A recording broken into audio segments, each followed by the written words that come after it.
మెలాస్మాకి next advance procedures ఏమున్నాయి అంటే first thing microdermabrasion. ఇది బేసిక్ ట్రీట్మెంట్ ప్రొసీజర్స్ లో. ఈ మైక్రోడర్మాబ్రేషన్ ఏం చేస్తుంది అంటే ఇందులో మనకి డైమండ్ క్రిస్టల్స్ ఉంటాయి అండ్ డైమండ్ స్టోన్స్ ఉంటుంది. ఇదంతా మన స్కిన్ ని అబ్రేషన్ చేస్తుంది అండ్ ఎక్స్ఫోలియంట్ గా పనిచేస్తుంది. ఈ ఎక్స్ఫోలియంట్ గా పనిచేయడం వల్ల ఏమవుతుందంటే సో అక్కడ ఎక్కువగా అక్యుములేషన్ అయిన ఈ మెల్నోసైట్స్ కూడా అన్వాంటెడ్ సెల్స్ అన్ని కూడా ఇది స్లోలీ అక్కడ ఉన్న ప్రొడక్షన్ అంతా తగ్గుతూ ఉంటుంది.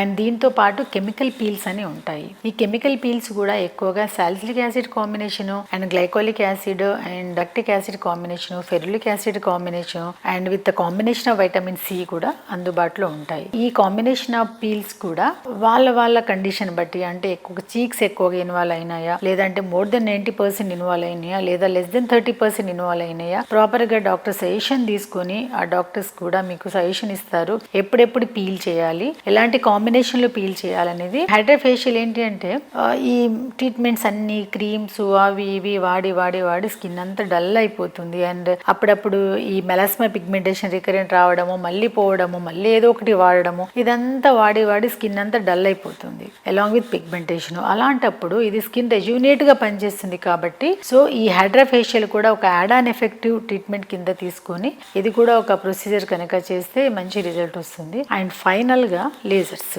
సో ఈ మెలాస్మాకి లేజర్స్ కూడా ఉంటాయి, బట్ ఒక్క లేజర్ ట్రీట్మెంట్ మాత్రమే పనిచేయదు. సో ఈ లేజరు అన్ని కాంబినేషన్ అంటే మైక్రోడర్మాబ్రేషన్, కెమికల్ పీల్స్, హైడ్రోఫేషియల్స్, లేజర్స్ ఇవన్నీ కాంబినేషన్ ఆఫ్ ట్రీట్మెంట్ 1 by 1 మనం వాడుతూ ఉంటే 100% రిజల్ట్ అనేది కంపల్సరీ వస్తుంది.